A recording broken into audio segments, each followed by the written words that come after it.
여러분께서는 지금 노영이와 두 남자의 위대한 유산을 듣고 계십니다. 상속재산 분할 심판소송? 대습상속? 부담부증여? 쌍무계약? 효도계약서? 이게 다 뭐예요? 지금은 복잡할지 몰라도 당신에게 꼭 필요한 유산 상속과 증여에 대한 이야기. 호모 100 세대로 다시 태어나자.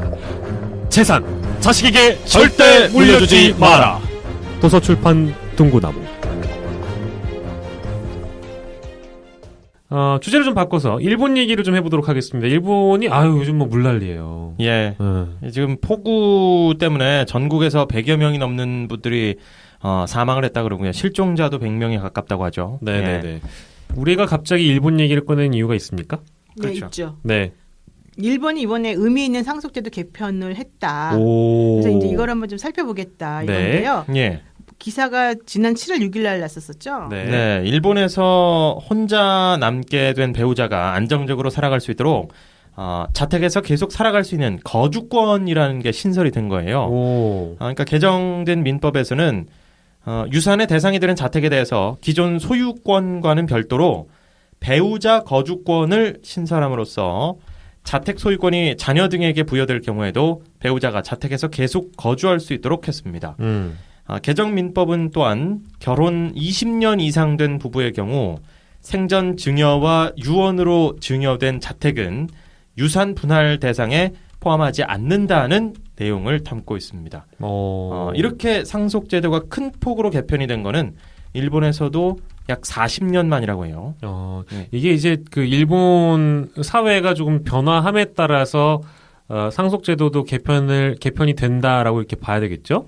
네. 그렇죠. 상속제도라고 하는 거는 이제 계속해서 바뀔 수밖에 없죠. 왜냐하면 현재 그 거주 패턴이 많이 달라지고 있고, 예. 우리들이 인정해야 되는 권리가 사실 많이 달라지니까 예전 같으면은 어디 집에서 키우던 강아지한테 상속을 해줍니까? 네. 근데 이제 그것이 전혀라기보다는 뭐 아주 이상하게 들리지는 않잖아요. 네. 그런 식으로 사실 거주권이라고 하는 개념도 예전에는 없었던 개념인데 이제는 거주권이라고 하는 아예 권리 자체를 인정을 하면서 예. 이런 식으로 제도 자체를 조금씩 변화시켜 나가는 거죠. 그러니까 이게 그러면 이제 혼자 남게 된 분이 그쵸. 본인이 이 자택의 소유권이 없지만 그렇죠. 그래도 여기서 쭉 살아갈 살아갈 수 있도록 있는. 거주권을 준다라는 이런 게 거죠? 있는 거죠. 그러니까 A라고 하는 할아버지가 이제 70 몇 살이 됐어요. 네. 그 할아버지가 60 몇 살 된 할머니하고 이제 자식들은 돌보지 않고 예. 할머니하고 둘이서 사는 거예요. 할머니가 이제 할아버지랑 밥도 해주고 그러니까 동거를 하는 거죠, 말하자면.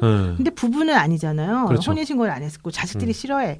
그렇기 때문에 우리는 그냥 욕심 없이 두 늙은이가 한번 이렇게 죽을 때까지 서로 의지하면서 살겠습니다라고 해서 살았단 말이죠. 예. 근데 그 70살 먹은 할아버지가 갑자기 돌아가시는 거예요. 그러면 할아버지 집이 사실은 누구에게 상속이 돼야 돼요? 자녀에게 가겠죠. 그렇죠. 자녀에게 가야 가야지. 되잖아요. 네. 그럼 자녀들이 뭐라 그래? 할머니 여기서 계속 사세요라고 해요? 나가라 그러죠. 그래서 건물 명대 청구 소송을 한단 말이에요. 맞아요. 그러면 할머니는 갑자기 오갈 데가 없어지는 거예요. 그렇죠.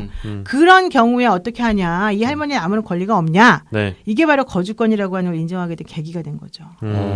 이런 경우가 많이 있으니까 사실 이제 이게 이제 논의가 되다가 고령 사회를 넘어가면서 네. 이게 많이 문제가 되면서 우리도 좀 생각을 바꿔야 된다. 이 상속이라고 하는 것을 반드시 혈연 관계에 의해서만 주어야 되는 건 아니다. 이렇게 지금 일본이 전향적으로 생각했다는 거죠. 그러면 그건 어떻습니까? 할아버지가 남긴 반려동물. 반려견이 배우자요? 배우자는 아니지만 특이한 케이스. 반려동물을 내쫓지 마라 하고 반려동물은 그런데 유언으로 그렇게 말을 한 것이고. 이 저기 그렇잖아요. 거주권을 좀 어떻게 자꾸 특이한 걸 만들어내려고 네. 해도 잘 안 된다. 일단 한번 어쨌든 간에 이 민법의 그 개정된 내용이 뭔지 한번 보면 예. 그 혼자 남은 배우자가 그러니까 같이 살았던 사람을 여기서 말하는 것 같은데 네. 거주권을 확보를 하게 되면 자택이 제3자에게 매각이 되더라도 계속 그 집에 거주할 수 있으며 그 기간은 일정 기간 또는 그 남아있는 사람이 사망할 때까지 중에서 하나를 선택할 수 있게 되어 있다. 그래서 개정 민법은 결혼 20년 이상 된 부부의 경우 예. 생전 증여와 유언으로 증여된 자택은 유산 분할 대상에 포함하지 않는다는 내용을 담고 있다. 이 내용은 오랜 기간을 함께한 배우자가 거주지와 생활자금을 쉽게 확보할 수 있도록 하기 위한 것이라고 볼 수 있다. 이렇게 되어 있거든요. 무슨 말인지 알아요? 무슨 말인지 너무 잘 알겠는데 근데 난 좀 이게 이해가 안 가는 게 네네. 보세요. 생전 증여와 유언으로 나는 이 집을 예. 뭐 내 와이프에게 주겠습니다라고 유언을 남겼어. 네. 내지는 생전 증여라고 하는 거는 자기가 살아있을 때 이미 그냥 명의를 네. 그 엄마한테 준 거잖아요. 그렇죠, 그렇죠. 그러면은 사실은 재산이 그거밖에 없을 때를 이제 얘기하는 거예요. 네. 예컨대 집밖에 없어 재산이 네네네. 할아버지 재산이. 네. 근데 할아버지가 할머니랑 같이 살고 있다가 할머니 아무 말도 안 하고 그냥 죽어버리게 되면 네. 그 집을 자식하고 할머니를 비율대로 나눠야 되는 원래 거잖아요. 유리분을 해야 되는데 유리분이 아니라 아무 말도 안 하고 죽으면 네네. 그냥 그러면 상속 지분대로 나눠줘야 되는 거니까 네.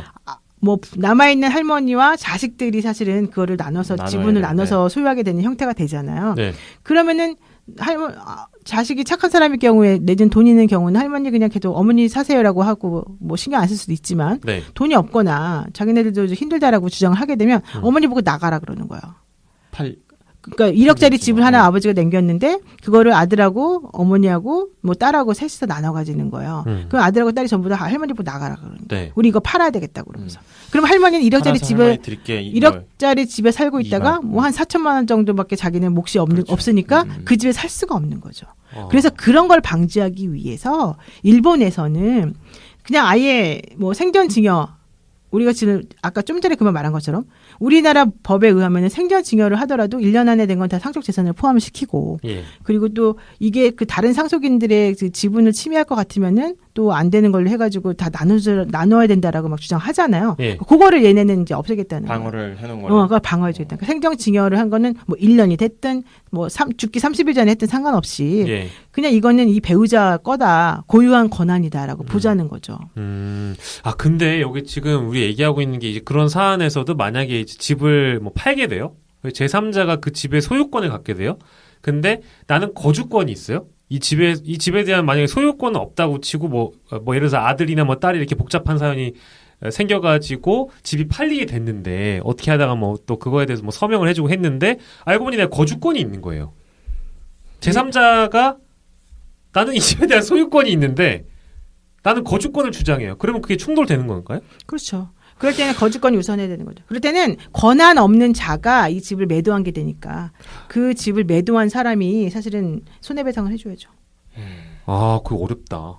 이렇게 되면 사실상 이제 그 소유권을 소유권을 행사할 수는 없겠네요. 거주권을 가지신 분이 계시는 사이에는. 그렇죠. 그분의 권리가 더 우선하는 거죠. 그럼 그 집은 이 개정 때문에. 소유권은 갖고 있지만 법적으로. 네, 그러니까 이제부터는 뭐 누구누구의 상속인이기 때문에 우리가 이거 팝니다라고 할 때 네. 사실은 그렇게 혼자는 못 팔아요. 원래 원칙은. 왜냐하면 상속인이 여러 명이면 상속인 여러 명이 전부 다 오케이를 해줘야지 되는 거잖아요. 네. 내지는 상속 합의에 의해서 이제 분할을 해주는 것이 명확해야 되기 때문에 네. 사실은 이 매수인이 그런 거를 먼저 확인해야 돼요. 그러니까 공인 중개사들이 이런 걸 확인하게끔 해줘야 되는 거죠. 일본이 이렇게 이제 그 흘러오게 된 배경을 좀 저희가 좀 보면 일본의 고령화. 그렇죠. 역시 일본의 고령화입니다. 고령화가 초고령 사회로 진입을 하고 있는 상황이기 때문에 네. 얼마나 심하다고요?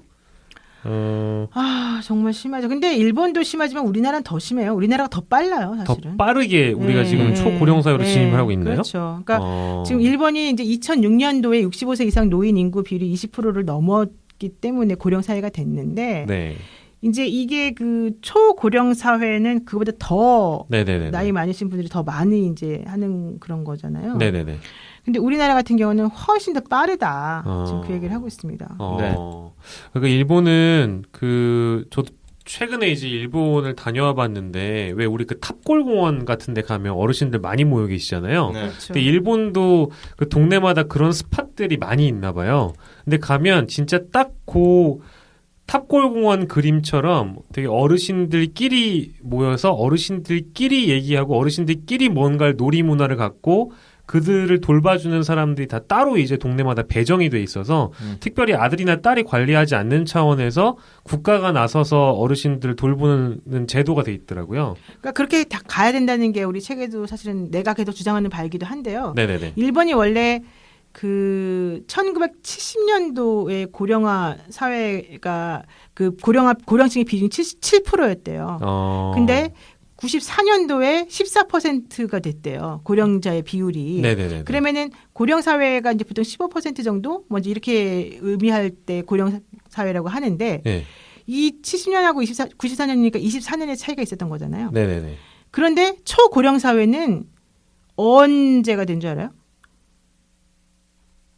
그 속도가 더 빨라진 거 아닌가요? 그렇죠. 그러니까 94년에서 12년, 네. 12년밖에 더 안. 그러니까 12년 만에 초고령 사회가 된 거예요. 초고령 네. 사회가 이제 20% 65세 이상 노인이 20%인 사회를 초고령 사회라고 하는데 네. 그래서 기본적으로는 2006년도에 이제 초고령 사회에 진입을 한 거죠, 일본이. 네. 근데 우리나라는 어떻게 된 줄 알아요? 2000년도에 우리는 고령화 사회에 접어들었어요. 그러다가 18년 만인 올해 네. 2018년도에 고령 사회가 된 거예요. 그러니까 접어들었다가 고령 사회가 된 거예요, 이제는. 아. 그러니까는 일본은 94년도에 고령 사회가 된 거고 네네네. 우리는 2018년에 고령 사회가 됐어요. 아. 그러면 우리는 사실은 초고령 사회로 가려면 시간이 더 많이 필요하다고 생각을 할 거 아니에요? 하겠지만 근데 우리나라 그것도 아닐 수 있다. 우리나라 초고령 이미. 사회는 언제부터 시작이다? 2026년부터 시작이다. 라고 이제 추정을 하고 있는 거죠. 기사에서 나온 거고 이게 음. 이제 한국은행에서 나온 그런 통계 자료 보고서에서 나온 얘기였어요. 네. 근데 고령 사회에서 초고령 사회로 넘어갈 때 네. 미국은 얼마나 걸리느냐? 네. 미국은 16년 걸린다. 16년이요? 이탈리아는 21년 걸린다. 프랑스 29년 걸린다. 네. 독일은 33년이 걸린다. 네. 우리나라는 네.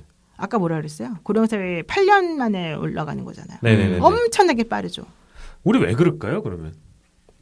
우리는 너무 급격하게 저출산도 저출산 있고, 때문에 그렇죠. 그리고 뭐 의학적으로 수명이 연장돼 있기도 하고 네. 여러 가지 그런 것들이 있겠네요.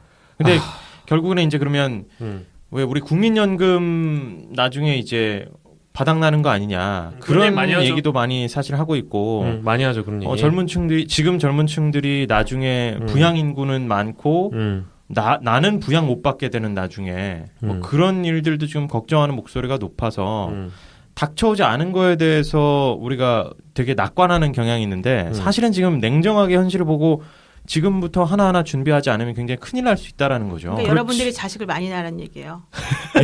여러분들이 지금 생산 연령이잖아요. 아이들이 예. 낳을 수 있는. 사실 그쵸, 저희 지금 나이 때 여러분이 낳으셔야 돼요. 여러분이.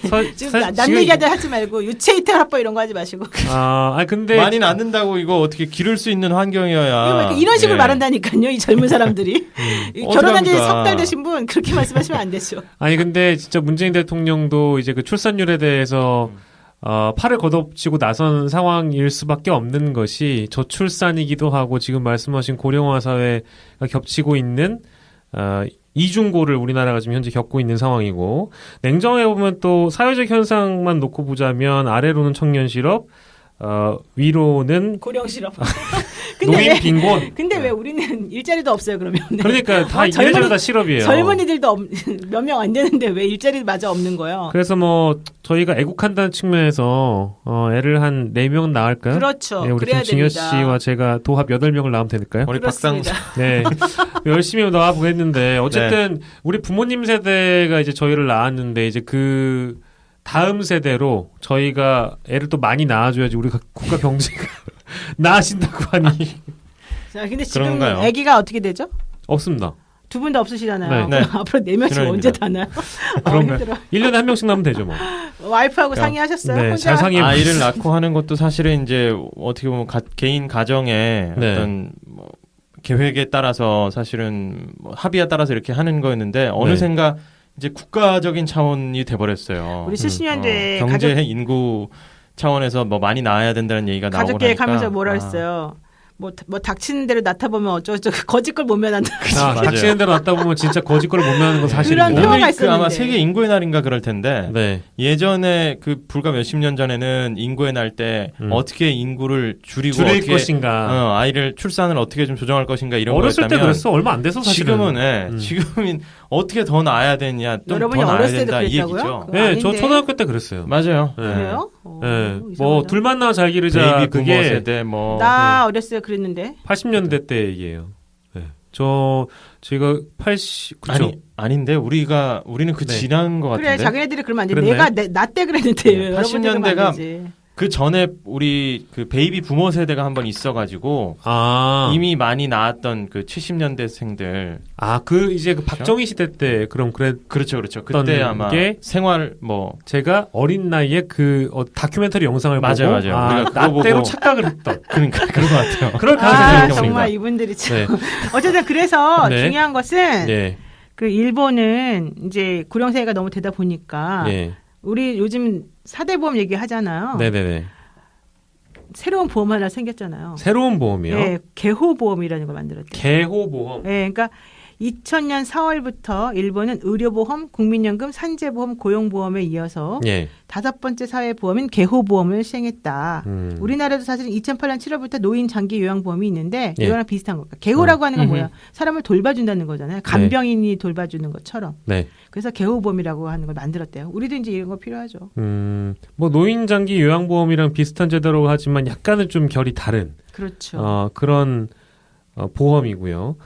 일본 얘기를 우리가 하고 있습니다만 한국도 그만큼 노후에 대한 어떤 걱정들, 우려들 굉장히 많이 있고 고령화 사회에 대한 마찬가지의 제도적인 뒷받침이 계속해서 이루어지고 있다는 거. 근데 우리가 더 심한 건 우리는 노인 인구가 빈곤층이 상당하고 일본은 좀 노인 인구들이 그렇게 빈곤하지는 않잖아요, 그죠? 그렇죠. 좀 더 상황이 낫죠, 거기. 그게 왜 그러냐면 일본은 사실은 그 70대 노인들, 60대 노인들이 소비를 더 많이 한대요. 그래요? 그러니까 그분들이 돈이 더 많다는 거예요. 그러니까 그게 왜 그러냐면 우리나라 같은 경우는 주로 부동산 자산이 많은데 일본은 금융자산 비중이 높다는 거죠. 현금. 그러니까 우리나라는 2016년 기준으로 금융자산 비중이 전체적으로 37.2%인데 일본은 2016년 기준으로 63.2%. 거의 2배네요. 근데 독일은 43.1%. 그리고 특히 60세 이상 가구의 금융자산 비중은 어떻게 되는 줄 알아요, 우리나라? 우리나라는 18.8%. 너무 없다. 그래서 사람들이 돈을 못 써요. 그렇죠. 그래서 못 쓸 것 같아요. 내수 절벽이 일어나는 거고 그러다 보니까 악순환이 계속되는 거예요. 네. 그 통계청의 그 한국의 사회 동향 2017년 자료인데 노인 2명 중 1명이 빈곤층이래요. 그렇죠. 그래서 노인층의 절반이 중위 소득에 미치지 못하지만 주택은 보유하고 있습니다. 그러니까 주택만 보유하고 있는데 이거를 팔아서 본인들이 뭔가를 하려고 하면 황금성이 금방금방 안 생기잖아요. 부동산은. 걱정이 많겠죠. 당연히. 그러다 보니까 문제가 생기고 또 하나는 우리 부모님들은 집이 없으면 망하는 줄 알아요. 그러니까 돈 쓸 게 없는 거야. 집만 그냥 있는 거야. 그렇죠. 그러다 보니까 조금 줄이고 이렇게 조금 더 여러 가지로 재테크도 하고 이렇게 해볼 수도 있는데 내가 살던 집, 내 터 이걸 포기하는 거가 좀 어려우시다 보니까. 우리나라는 그래서 중요한 거는 그 금융재산이 없고 부동산 재산만 있으니까 돈 쓸 게 없어서 정말 그냥 집에서 밥에 물만 말아먹고 사는데 일본은 안 그렇다는 거야. 2017년도에 근로자 가구 기준 연령별 소비 성향을 보니까 고령층의 소비 성향이 83.5%. 오히려 장년층이나 청년층보다 높아요. 잘 쓰고 산다라고 볼 수 있고. 그리고 손자들 사주고 하는 거 이런 거에 대해서 용어도 있죠. 뭐였죠, 그게? 아무튼 일본에서는 모토모토? 죄송합니다. 손자들에게 사주는 거 좋아해서 그런 쪽으로 이제 할아버지 할머니들의 호주머니를 털기 위한 그런 마케팅들이 성행한다는 얘기가 있어요. 맞아요. 귀여운 애들을 이용해서. 근데 어쨌든 그것도 또 한계가 있어요. 그 은퇴를 한 일본 사람들은 우선 여행을 가고 이러면서 소비를 하는데 이게 나이가 한 또 5년, 10년 정도 지나고 나면 또 이들도 사실 쓰는데 한계가 있을 거잖아요. 그렇죠. 이들이 계속해서 돈을 벌 수 있는 구조가 아니니까. 그리고 또 돈을 벌어도 예전만큼 못 버니까 이들도 그 이상 연령대가 되면 또 돈을 좀 안 쓴다는 거예요. 이 일본이랑 뭔가 같은 듯 또 많이 다른 사실 우리가 좀 더 심각한 있어요. 상황이라는 거고요. 근데 어쨌든 그럼에도 불구하고 우리나라의 고령층의 소득 수준은 어떠냐? 이게 일본보다 현저히 떨어지고. 그러니까 2017년 기준으로 해서 60세 이상 가구의 가처분 소득 비중이 일본은 78.4%, 우리나라는 64.2%. 그러니까 우리나라가 훨씬 더 처분할 수 있는 소득이 사실 없어서 돈을 못 쓴다는 거죠. 그리고 중간에 연금 받을 수 있는 연령과 그다음에 정년 퇴직하는 연령 사이에 크레바스 소득이 없는 구간이 발생하니까 그래서 이제 더 빈곤층이 되는 경우가 많이 있고 그리고 만약에 뭐 하우스푸어라고 하지만 만약에 그 집을 영모기지론 있잖아요. 그렇죠. 그래서 계속 죽을 때까지 어쨌든 이 집의 가치를 계속해서 이게 은행에다 맡겨놓고 그걸 이제 돈으로 좀 받아가지고 생활비로 좀 쓰실 수도 있는 건데 노인이 되면 사실 생활비가 의외로 좀 많이 나가는 부분들이 있잖아요. 생기는데 근데 그게 이제 다 연금이나 아니면 영모기지론으로도 부족한 게 많이 있죠, 사실은. 네, 그래서 오늘 저희가 관련된 주제를 가지고 왔는데 고독사가 만약에 이제 누가 돌아가세요. 돌아가시는데 집이 남아져 있는 겁니다. 그래서 뭐 집이 남겨져 있거나 뭐 여러 가지 이제 유산들이 있을 거 아니에요. 그래서 고독사가 남겨 있는 유산은 도대체 누구에게로 가는가에 대한 부분을 저희가 케이스로 준비를 해봤습니다. 2016년 12월 말에 부산의 한 월세방에서 싸늘한 주검으로 발견된 50대 남성이 있습니다. 사인은 바로 알코올 중독인데요. 고아로 자라서 부산시청과 경찰청 등에서 한 켤레에 500원에서 1,000원을 받고 구두를 닦으면서 생계를 이어갔습니다. 그러던 중 김 씨가 외로움을 달래기 위해서 종종 소주와 안주로 식사를 때웠는데 마지막 날도 7제곱미터 남짓한 월세방에서 홀로 술을 마시다가 조용히 숨을 거뒀습니다. 그런데 구두 미화원이 사망하자 어떤 사람이 나타나서 53세 여성인데요. 이분이 평소에 57세 된 구두 미화원을 삼촌이라고 불렀다. 내가 유일한 보호자다. 내가 후견인이다. 라고 주장을 하고 있습니다. 그런데 아까 말씀드린 돌아가신 분의 은행에는요. 7,200만 원 상당이 예탁이 돼 있었대요. 네. 53세 여성이 이제 이거에 대한 소유권을 주장을 했지만 결국 어쨌든 뭐 받아들여지진 않았습니다. 우리가 이제 무연고자가 남긴 재산이 어떻게 되는 건지 고독사에 따른 유산은 어떻게 처리가 되는 건지 네. 그 부분을 좀 짚어보려고 그래요. 보통 지난번에 말씀드린 것처럼 원래 상속 순위에 따라서 상속이 계속해서 내려가는데 그럼에도 불구하고 상속인이 더 이상 없다. 네. 그럼 국가 귀속이죠. 그렇죠. 그러니까 남겨진 재산을 사실은 누군가가 이제 확인을 해봐야 되고 상속인이 누군지 확인을 해봐야 되는 건데 네. 사실은 그렇게 빨리빨리 잘 안 될 가능성이 높잖아요. 특히 예금 같은 경우 이런 네. 것도 그렇고. 그래서 그런 경우에는 이제 보통 국가에 귀속이 되는데 그게 5년 정도 걸려요. 네. 왜냐하면 구청에서 무연고자 시신을 처리할 수 있지만 그 구청에서 무연고자가 가지고 있는 재산이 얼마인지를 확인할 수 있는 권한은 없기 때문에 네. 이제 그런 것들을 그 금감원이나 이런 곳에 있는 그 무연고자 재산조회 시스템을 정비해서 확인을 하는 과정을 거쳐야 되고요. 네. 여기에서 재산 관리인이 이제 등장을 할 수밖에 없습니다. 실제로 그 연고자를 찾기 위한 또 뭐 가끔 우리 신문에 보면 뭐 이분 돌아가신 이분을 뭐 연고자를 찾습니다 하는 광고들이 있는데 그렇죠. 그게 또 그게 법적으로 게시해야 되는 그 기간이 또 있는 거죠. 네네네. 그렇죠. 그러고 나서 그 절차들을 다 밟고 나서 그 다음에 만약에 이제 없다 그러면 이제 그런 게 이제 5년 정도 걸린다는 거죠. 금융감독원에서 여러 가지 그렇죠. 확인도 네, 하고 네. 또 상속인이 혹시 될 수 있는 사람들을 또 찾고 연고자들을 찾고 이런 상황들이 이제 한 5년이 걸리는 건데 그렇게 좀 새로운 뭔가 지금 조회 시스템이 조금 뭐 정비가 된 것 같더라고요. 맞아요. 옛날에는 그 각급 금융기관이나 이런 곳에 다 따로따로 본인이 상속인이라는 서류를 내면서 확인을 하게끔 되어 있었는데 네. 이제 그렇게 안 하고 이제 한 곳에서 모든 것을 다 확인할 수 있는 시스템이 만들어졌죠. 무연고자의 죽음으로 인한 유산들을 어떻게 처리하는지 뭐 저희가 이제 개괄적인 내용은 말씀드렸습니다. 5년이라는 기간 동안 일단 상속인을 찾아본다는 거 이제 그 이후에는 나라에서 그죠? 그렇죠. 네, 나라에서 또 전담해가지고 책임을 지는 상황이긴 한데요. 저희가 이제 앞서서 고령화에 대한 얘기를 나눠보면서 고독사까지 이어갔는데 결론적으로는 이 평균적으로 수명이 연장된다는 게 오래 살면 좋긴 한데 반드시 행복하진 않다.